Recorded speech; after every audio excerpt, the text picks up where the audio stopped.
Anchors up, sails at full. Welcome to the Sloopcast. How are you doing today, Kyle? Doing all right, Jared. Doing all right. How are you doing? You know what? It's a Christmas season. I'm not going to complain. What we're doing here today, we're going to jump right into it. What we're doing here today is talking about National Signing Day. National Signing Day has wrapped. This is the early National Signing Day, of course. Bit of a rough day for Ohio State. It could have gone worse. Had some scares. But it could have gone better.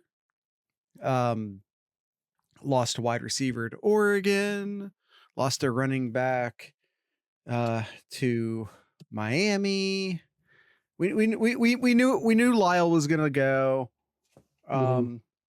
McClellan was,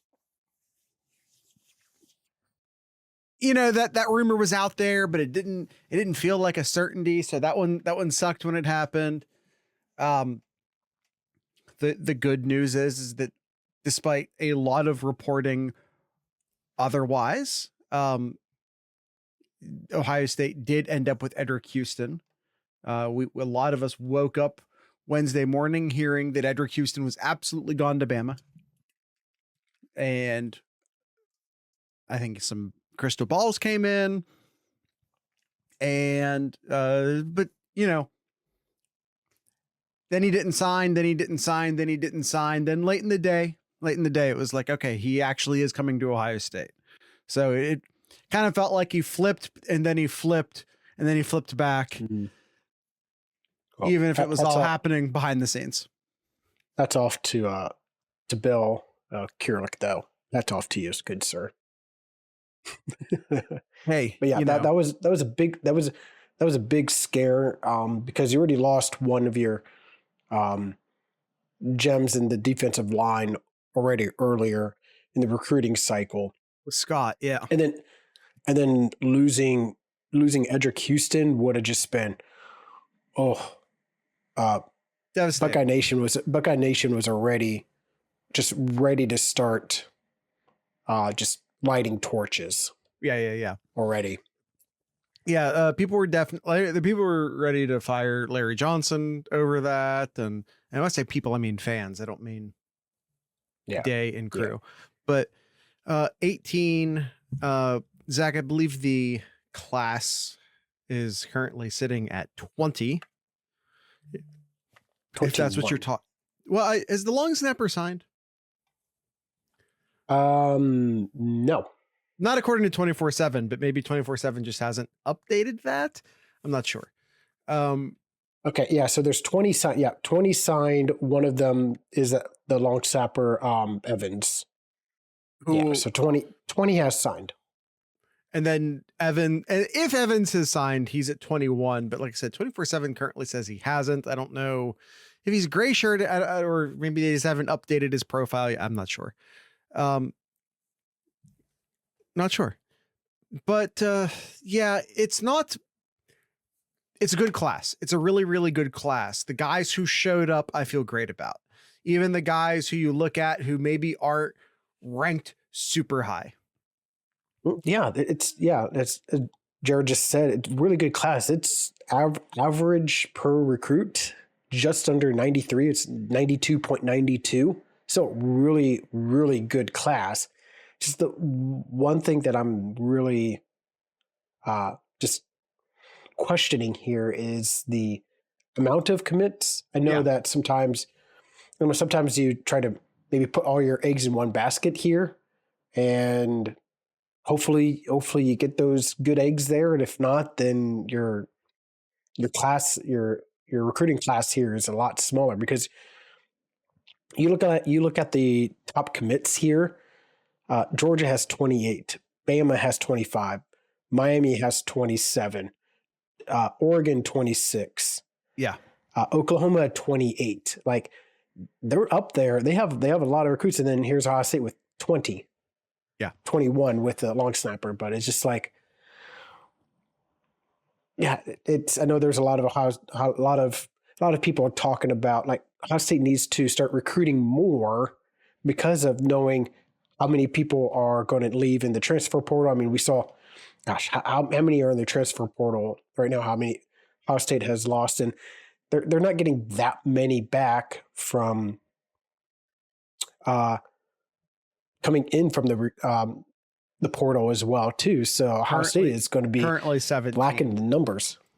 Mm-hmm. Currently 17 exiting from the portal.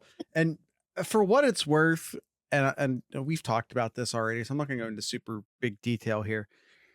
I think you would have want to have kept Kyle McCord.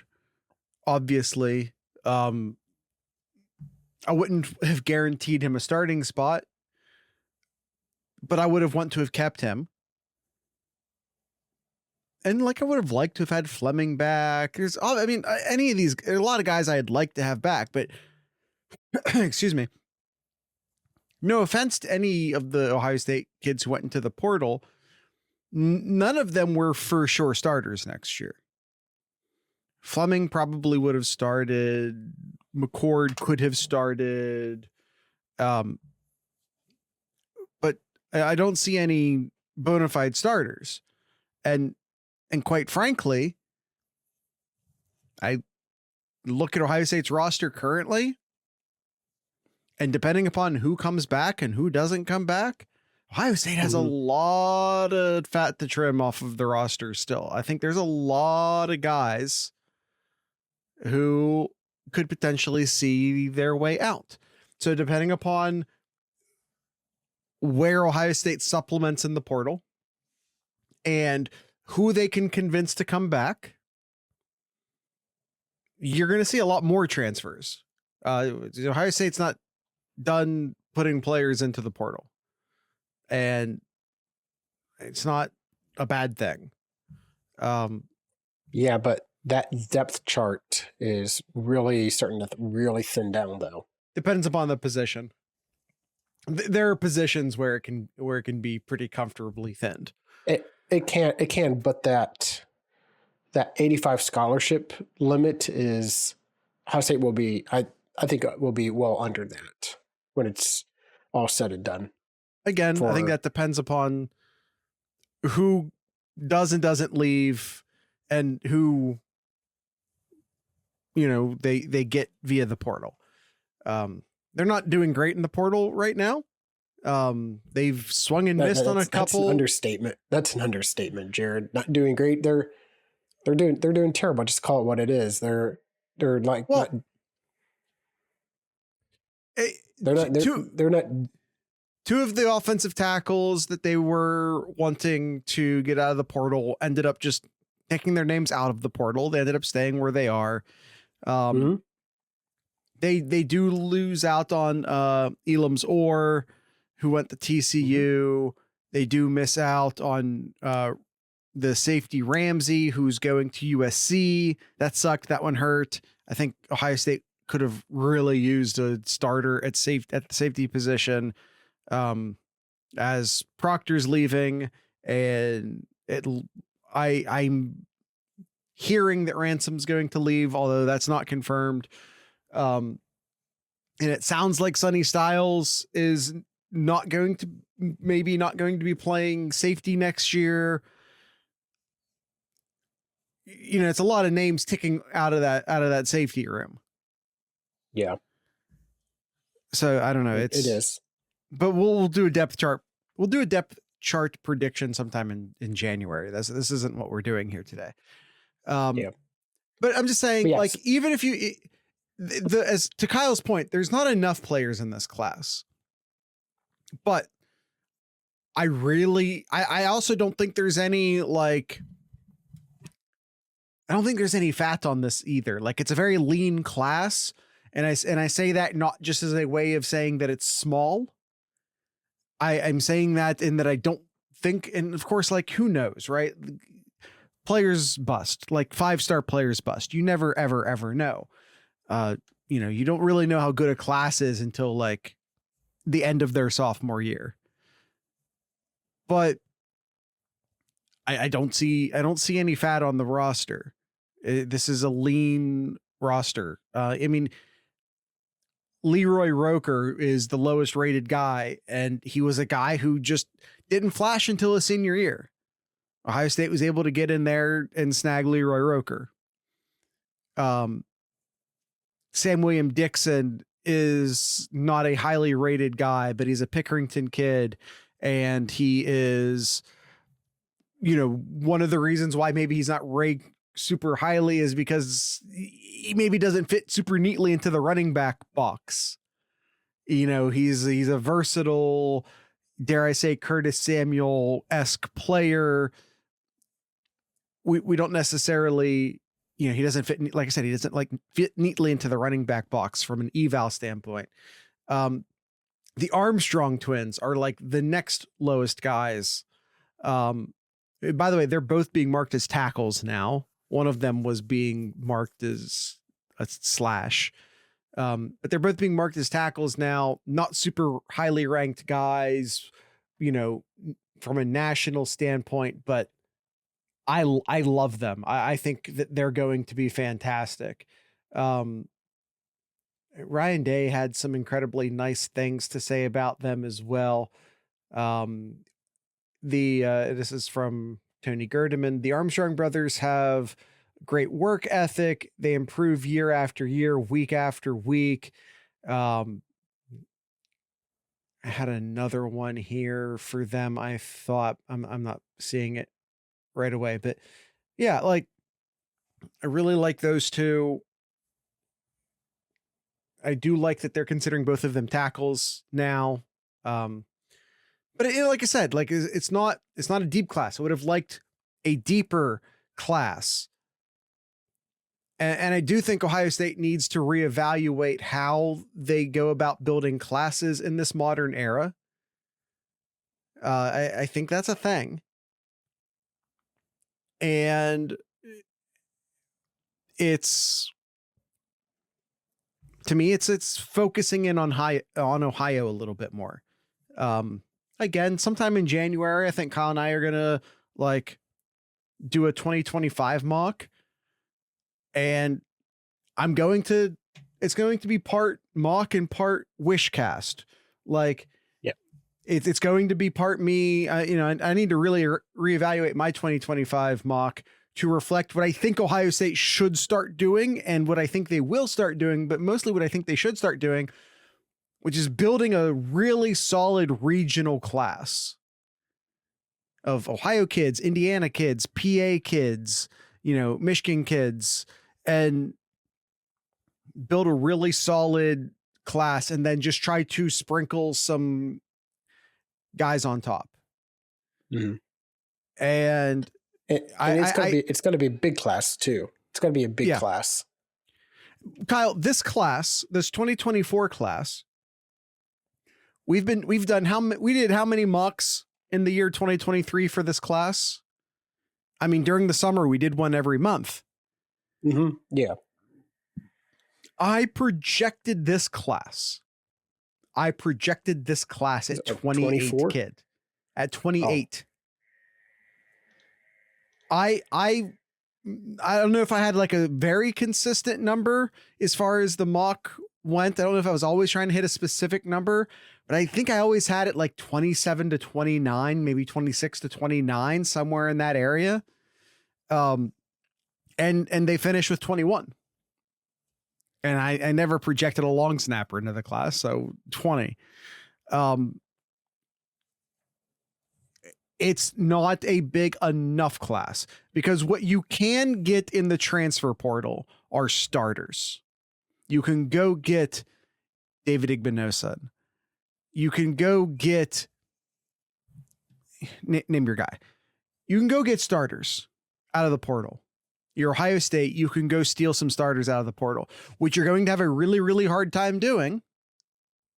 In the portal is finding guys who are going to come into Columbus and compete for a job. Guys are going to want to come in and start. So you need to build a solid foundational roster and then, as needed, go to the portal and snag a starter. Mm-hmm. Now, if I can spin it positively for a second, Kyle, if I can spin it positively. All right. One of the reasons why I feel like this is a smaller class, and one of the reasons why I was projecting such a big class, was because I was expecting a real mass exodus from this class, from the starters. We've already had 17 players leave to the portal, but of the starters, I was projecting a mass exodus of players. Mm-hmm. And I don't think that's happening. I thought that a lot of those class of 2021 kids, there's a lot of those 2021 kids who I was expecting to go 3 and out. Marvin Harrison Jr., one of those kids, I still expect to go. I still expect him to go to the NFL. I know there was a lot of buzz and a lot of conversation, a lot of talk, but I think the further you get away from that Michigan game, the more level-headed, the more logic over emotion you become, and you start to make the correct choice.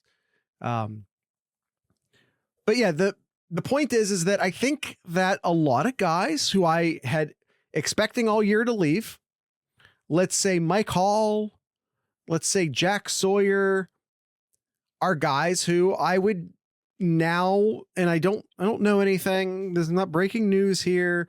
This isn't what we're doing in this episode. We're not predicting who comes and who goes. That's another episode. I'm mentioning a lot of episodes we're probably going to do in January. We need to be writing these down. We'll do a prediction show that is like who's staying and who's going. Maybe we will, maybe we won't. I don't. By the time the bowl game ends, there might be a ton of guys just start announcing. But if you had asked me at the beginning of this season, Mike Hall and Jack Sawyer, oh, they're definitely gone. Now I'm not sure, because I believe Ohio State, along with a lot of other big programs in the country, are starting to invest money, not so much into the high school kids. Jared, why can't we be Miami? Why can't we back up the Brinks truck and steal 5-star players? Why can't we do this? Why can't we do that? Miami sucks. Texas A&M sucks. Like, you only have so much money. And I don't know what the finances are. People will say Ohio State NIL is terrible and it's bad and it's I haven't seen the books. I don't know. But what you are seeing is, if you have a talent-filled roster, a lot of that NIL budget, a lot of that pie is going to keep the players who are already on the roster, and maybe keep them out of the NFL, maybe keep them out of the transfer portal. Miami doesn't have that problem. Who is Miami trying to keep on the roster right now? Nobody. Nobody. And for what it's worth, Miami has straight up not paid kids what they've promised paying them in the past as well. So when you're like, well, why can't Ohio State do what Miami does and just pay off these players and have them come in? Well, Ohio State, keeps promises. You know what I mean? Like, it's easy to promise the money. It's the old Seinfeld bit. Anyone can take a reservation. Holding the reservation. All right, so who are you in this class here, Jared? Kind of moving on here. Who are you most excited about from this class here? So there are obvious answers. You got Jeremiah Smith or JJ Smith, Mylan Graham. Sure. The two stellar 5-star wide receivers. You got Edric Houston as well, who potentially may see a lot of play time as well. Aaron Scott, I think, could see the field as a true freshman. A lot of hype with Aaron Noland, Bryce West, James Peoples. Yeah, a lot of great names here. But who are you most excited to see on the field this fall? This fall? Oh, that's a different question. I was lining up one question, and then you added this fall to it. I mean, because that changes the equation, right? Okay. Then just who are you most excited for? Period in this class. I'm saying this one because it's a horrible position of need for Ohio. Like, yeah, everyone's excited about Jeremiah Smith, of course. We got a talent-filled roster of wide receivers. Who I'm really excited to see. And I say this because one, it's a good storyline. And two, because I've been projecting these two individuals into this recruiting class since we were talking about recruiting classes 2 recruiting classes ago. That's the Armstrong twins. Devontae and Deontay Armstrong. Who doesn't want 2 tackles who are twins starting for your team? Seems like a no-brainer to me. Feels like a no-brainer to me. You got a pair of tackles out there playing, or a pair of twins out there playing tackle. Come on, the pregame show writes itself. It does, yeah. I think for me, I think he's going to be the next island, the next cornerback island. I think Aaron Scott for me. I think Aaron Scott could be the next stellar quarterback at Ohio State. He has the size, he has the speed, he has everything going for him to be a very, very stellar cornerback in college. So I'm really excited to see how Aaron Scott develops. I mean, and let's throw Bryce West in there as well. Like Bryce West as well. The Glenville pipeline is back exactly. Open. Yeah, I'm really excited to see another great kid from Glenville at Ohio State here. See that pipeline open back up here.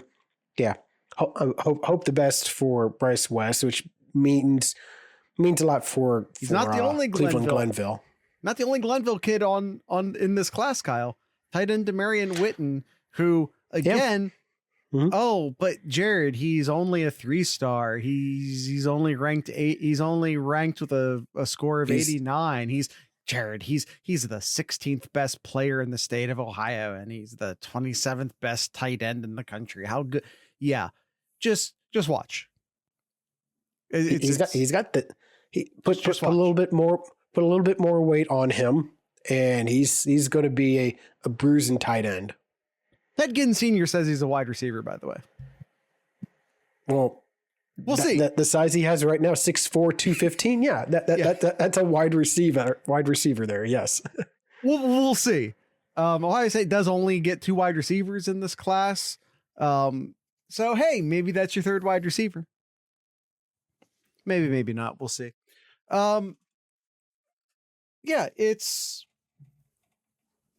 You have Averill Reese, who was in last year's class. There's already some really good Glenville kids who are for sure targets in the 2025 class. I mean, to wrap up the other tight end too, Max LeBlanc as well. Another pretty much the same dimensions. The same dimensions as Witten as well. He's 6'3.5", 220, pretty much the same size too, and he has what it takes to be a really good tight end as well too. So maybe he's a wide receiver too, Jared. Nah, he's from Canada. Don't let that Chattanooga, Tennessee. Yeah, I know. He's listen. It's not often that Ohio State gets to go north to recruit a player. That's all I'm saying. Normally, you just end up in Michigan. They go across the ocean. Well, they go across the ocean a few times. That's for kickers. That's for punters. Kickers and punters have feelings too, Jared. Do they? All right. The next thing I want to talk about here, Jared, just looking at the class as a whole here. By the way, just Ryan Day says Demarion Witten recruitment started early on. Ted Ginn Sr. This is from Ryan Day. If I didn't already say that, Ted Ginn Sr. told Day early on that he could be the best wide receiver in the country. He's going to have to grow into a tight end if that's where he's going to end up. His ceiling is extremely high. That's it. That's some big words. That's some big words from Ted Ginn Sr., who has seen a lot of great talent coming out of his football program. Yeah. And by the way, I want to go back. You asked the question, and then who are you most excited about? And then you shifted it at the last second, and you said excited about seeing this fall. And then you shifted it back after I complained. Mm-hmm. Immediate impact player. I believe the immediate impact player on this team is James Peoples. Depends. I think that depends on what happens with number 32. I don't think it depends upon what happens with number 32. I'm saying that living under the assumption that Henderson's coming back. Okay. I think James Peoples could very well compete for the third running back spot on the team. I mean, the first two spots are locked down, obviously, but I think that he could very well compete for that third running back spot. Mm-hmm.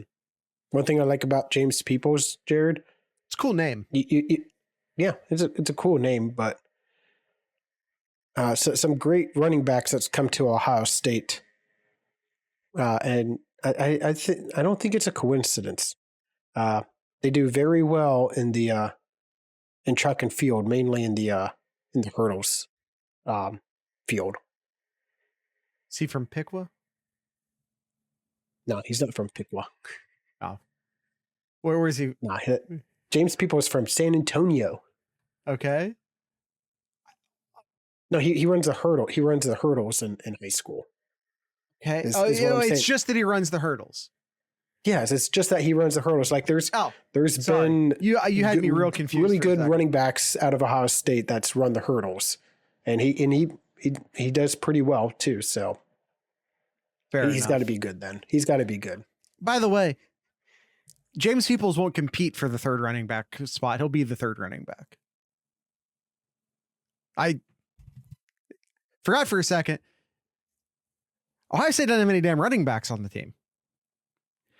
Ohio State, if Henderson returns, which you want to talk about a guy who I wouldn't have ever considered at the beginning of the season, would not have considered a possibility that Henderson returns.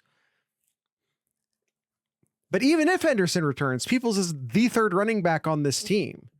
Sam Williams Dixon can compete for that as well. But again, if we're talking like a true ready to go running back, I think Peoples just has a leg up. Whereas, Sam William Dixon might be more of a third down running back to start with. Yeah. James Peoples, we're talking about availability, we're talking about opportunity.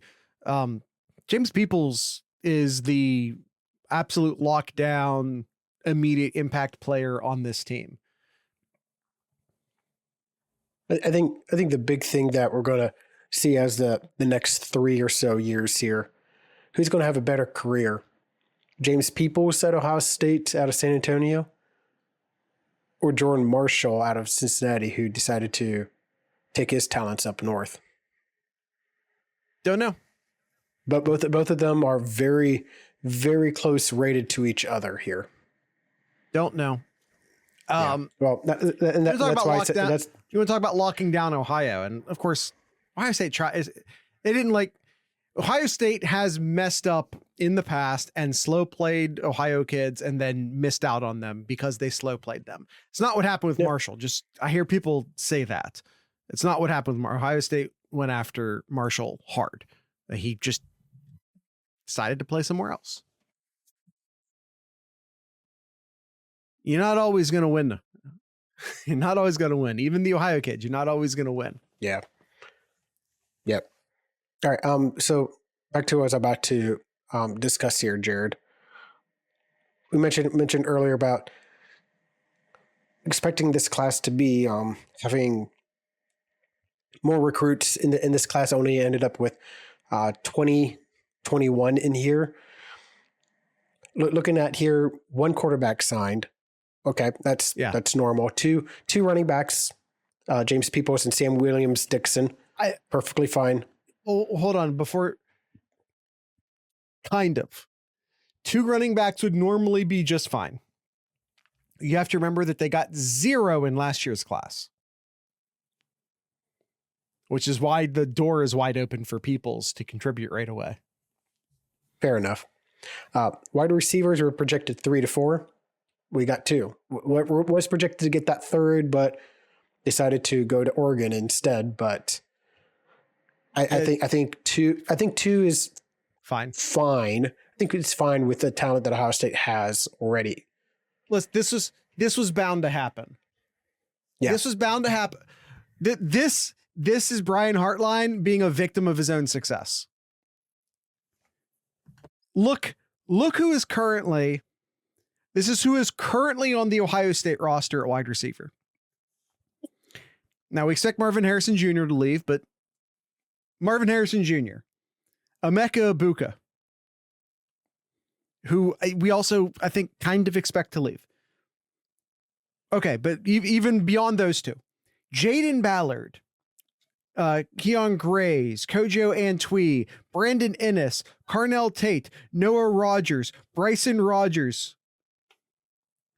And that doesn't even include Jeremiah Smith and Mylan Graham.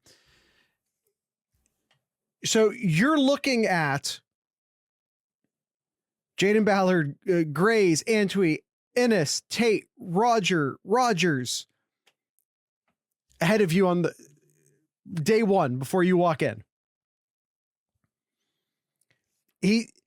Brian Hartline just became a victim of his own success. Like, you can only load the wide receiver room so much before guys just start saying, that bus looks full, buddy. That's fair. Yeah, it is. Tight ends 1 to 2. Ohio State ended up getting 2. Okay. Offensive line. This was definitely something that we've been talking about all of 2023. Offensive line. Ohio State has recruited recently badly. They got to recruit well here, and they got the Armstrong twins, and I think those are good additions. But is there one that's like just the stellar, like the stellar offensive lineman in this class here? And the answer is no. Yeah, Ian Moore, I think it would be a good guard or center, but I'm not worried about guard. Like, I feel like we got good guards. I'm not either, but you have that big 6'6", 6'7" tackle who you just like, I trust him to be a left tackle or right tackle if a certain quarterback starts. To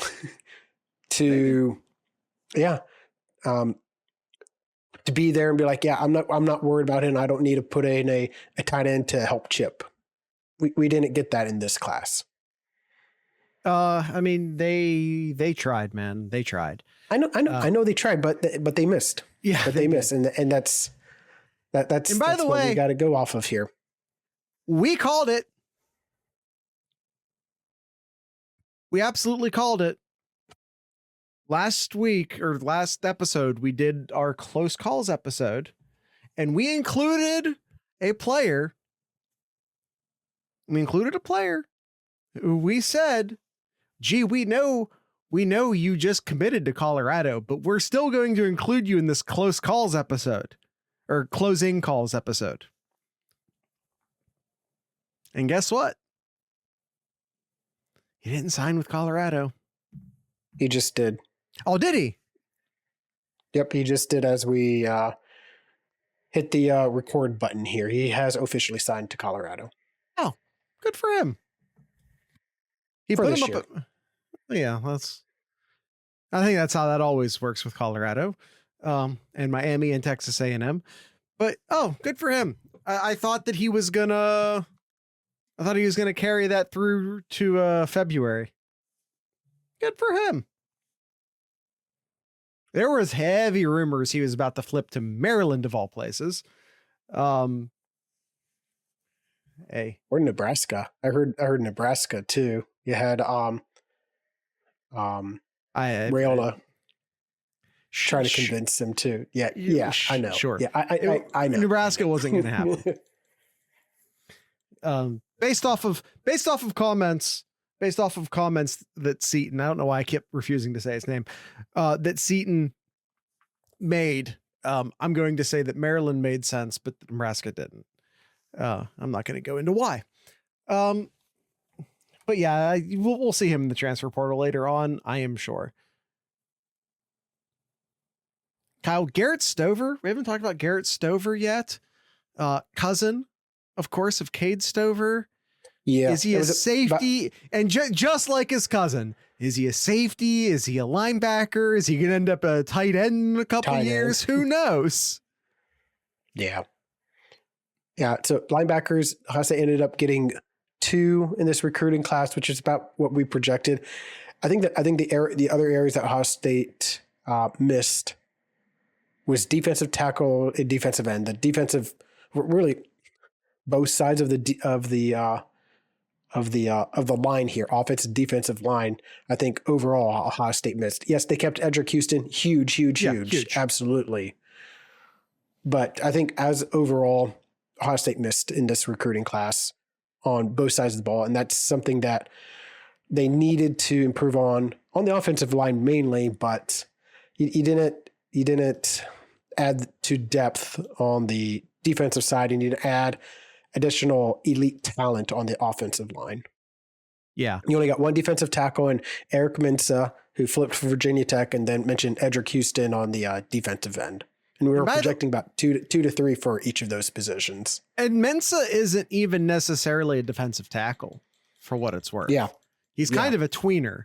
So like if you're looking for like a big run stopping defensive he's not him. Yeah, so if I look at defensive tackles here, Jared, like who's left here? Ohio State is still looking to supplement. There right now that I know of, that I have heard from reliable people, 2 targets that Ohio State is still pursuing. And I want to say one thing before I talk about those 2 guys. I don't know why more players don't wait. Because they're afraid that they're going to miss out. That's what it is. Sure, and if they're going to miss out, and that door is going to shut. And if you're a low 3-star guy, sure. But if you're Dominic Kirks or if you're Dominic McKinley, who are, one's an elite 5-star guy, the other one's a pretty dang good 4-star guy. Like, you're not going to just end up without a scholarship. You're going to find a home. I don't know why more players don't wait, because you are now in a very, very strong seller's market. All these other players are off the board. They're done. They're off the market. Why more players don't wait and join this very limited product, very limited player supply market that exists after the first National Signing Day, I will not understand. It feels like such a slam dunk. Anyway, Ohio State is pursuing Dominic Kirks. Dominic Kirks is a defensive tackle from Plainsville, Ohio. That is Painesville, Ohio. He is, or he has been, still is, committed to Washington for a very, very, very long time, since I believe June. I had Dominic Kirks in Ohio State mocks at different points during the course of this summer. I really like him. I think that he's again not going to be like a giant nose tackle type defensive tackle unless he adds some real bulk while at Ohio State. But he can absolutely be a 3-tech defensive tackle. Again, I think he's an incredibly solid player from an incredibly solid Ohio class this year. And for what it's worth, I think Ohio State can get him. The fact that he did not sign on National Signing Day is all of the indication you need that Ohio State's in great position to finalize that flip for Dominic Kirks. Mm-hmm. Then you have Dominic McKinley, who was supposed to sign with Texas A&M and then didn't.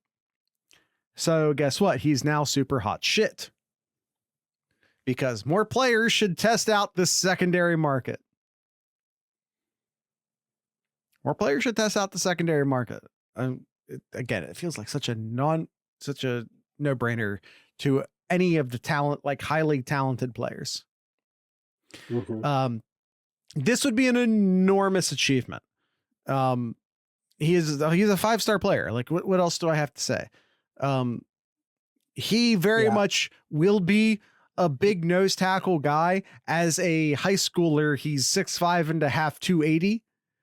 You get him into the big boy locker room, training room, all that. He'll be comfortably up over 300.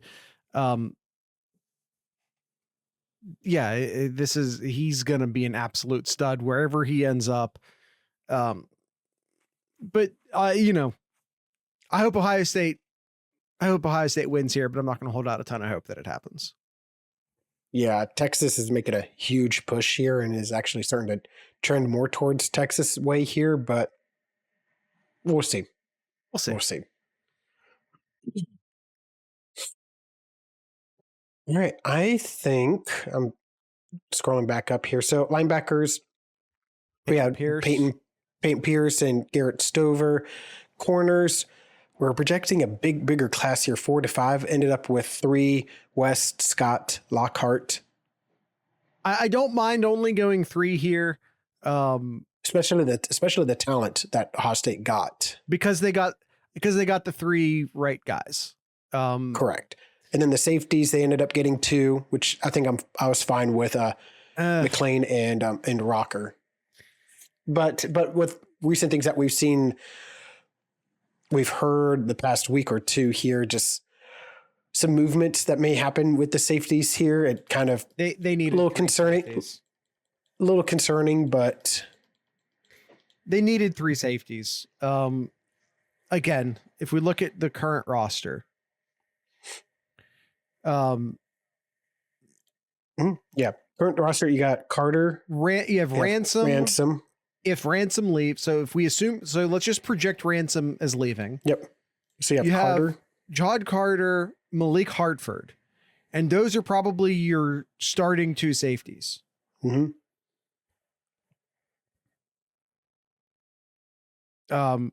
Again, it's being projected at this time that Styles is going to move to linebacker or potentially to maybe even defensive end, maybe the jack position.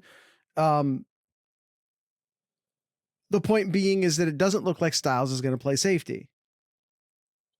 And then you have the red shirts of Bonsu and Hawkins as well, too. Right. We saw Hartford play Bonsu and Hawkins. As Kyle said, they redshirted this year. Maybe we'll get to see them a bit during the Cotton Bowl. I'm not sure. More on that next episode. Really could have used when I say they really needed 3 safeties, I'm including like a portal player in that. Missing on Ramsey out of the transfer portal could prove to be incredibly bad for Ohio State. They do have what I would say a really, I mean, the cornerback room right now is pretty loaded. It's loaded if Hancock returns. It's loaded if Hancock returns. I am assuming Denzel Burke leaves. Hancock, I'll just say I don't know. But, they have, at that point, you have Styles, the elder Styles, who transferred in from Notre Dame. You have Igbinosun. You saw Jermaine Matthews play a lot last year, and looking really good as a true freshman doing it. So, I feel good about Jermaine Matthews sort of joining the fray. But the problem becomes I'd feel much better if Jermaine Matthews was the third corner and not the second corner. So again, how does, I don't know. Hopefully Hancock returns. Returns. All right. So we've also heard a lot of really good stuff about Simpson Hunt. Yeah. I mean, so short answer. I mean, Jared, we're spoiled with how good Ohio State has recruited here. I mean, it's currently the fourth best recruiting class in this year. We can look at the past few recruiting classes and be like, oh, we were top 5 in this class and top 5 for that class and top 5 for that class.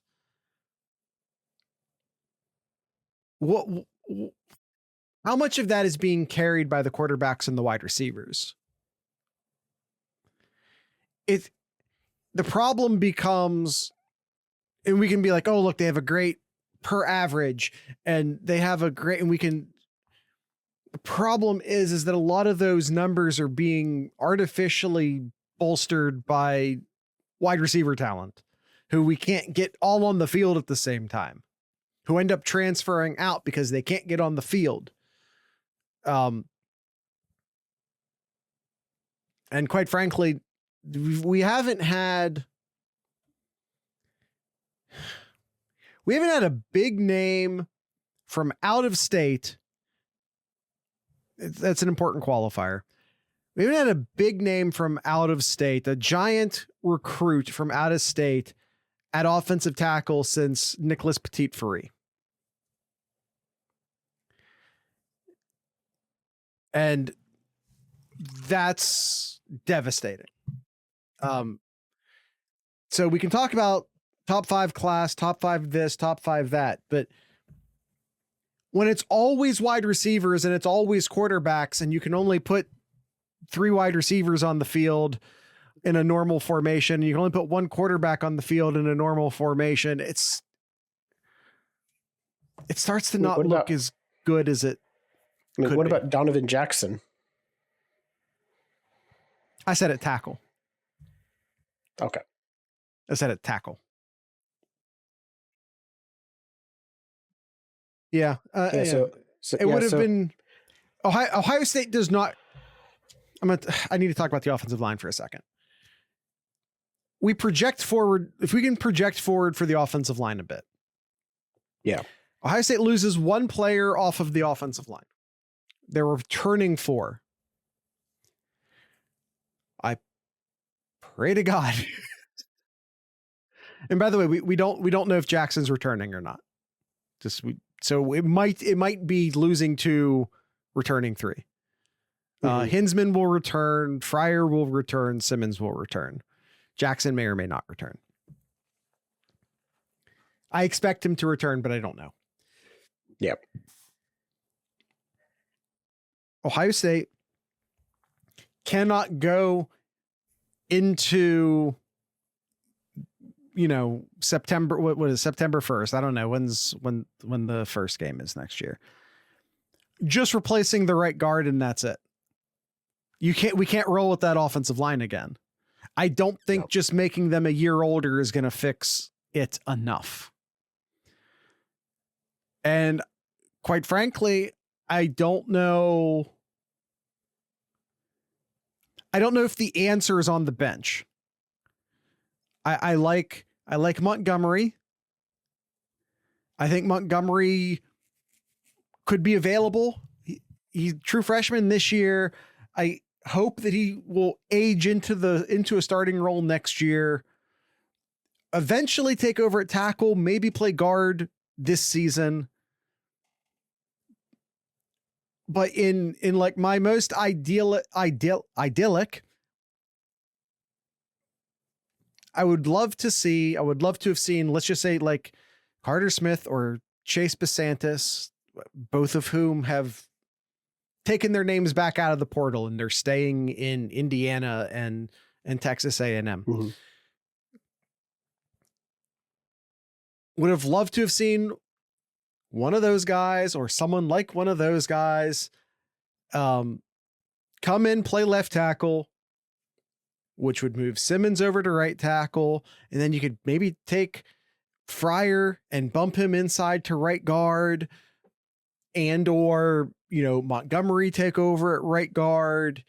Hinsman, I think, is fine if he gets a bit bigger. He needs a bit bigger, a bit stronger.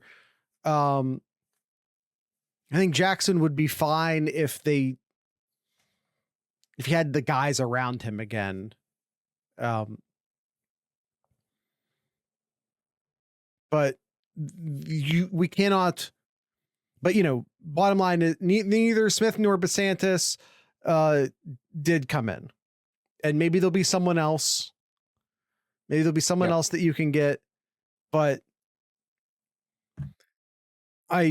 if we go into next, if week one our starting tackles are Simmons and Fryer again, I'm going to be upset. Yeah. All right. I think that we'll wrap that up right there as our recruiting update here. By the way, just to throw in a quick bit of portal talk. We already talked about Ramsey went to USC.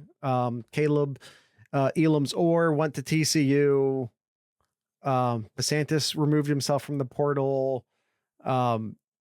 A new name has emerged at linebacker, Tackett Curtis, who, if you were watching our recruiting episodes last year, we talked about Tackett Curtis a lot. He ended up going to USC, but Ohio State pursued him very heavily. My understanding is that Knowles really, really liked him. So you could see an addition to the linebacker room in Tackett Curtis. But Ohio State really needs a safety and again, a tackle. Yeah.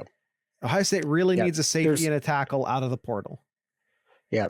There's a lot I want to say, but we'll just end it there. We'll get back to this in a couple of weeks here, and we'll get back into the recruiting talks again here. Yeah. We're going to do a 2025 recruiting. And I'll say 2025 mock. And I'm going to say, I'm going to totally rehash, because in our Discord server doing plugs, in our Discord server, we have our 2025 mock class just perma published in there that anyone can look at any time. It's going to get rehashed though, from what it currently is. I will say that the two that you were just saying, Jared, discord.thesloopcast.com. I was going to say the two they were just talking about, offensive tackle and safety, need to lock down for next year. Well, there's two in Ohio State's backyard here that they need to lock down. Oh, yeah. In 2025, sure. But I'm not talking about, I think Ohio State has good young talent at safety. I think Ohio State has decent young talent at tackle. I'm talking... Yeah, for the 2024 plug and play season. 24. I like the young talent. I like the young talent at safety and tackle right now. I just don't see starters, unfortunately. Yep. Not 2024 starters, I should say. Yeah. Kyle, do you have anything in Kyle's Corner? No, there's just a lot of up in the airs here. We're about to record our next episode here for Know Your Enemy. Just a lot of that's going to be up in the air of who's going to be playing and who's not going to be playing in the Cotton Bowl. So, yeah, it's going to be really interesting to see which Ohio State team we're going to see next Friday. I mean, Missouri could be missing guys too. Who knows? Yeah. Yeah, it does. It does make it difficult for sure. All right, Kyle. Anything else? No, I think we're good. We are good. Tonight's ending music brought to you by a folk punk band from the Columbus area going by the name of Two Cow Garage. Two Cow Garage. So with all that being said, I'd like to encourage everyone to drink local beer, listen to local music, and of course, support your local podcasters. Once again, this is Two Cow Garage.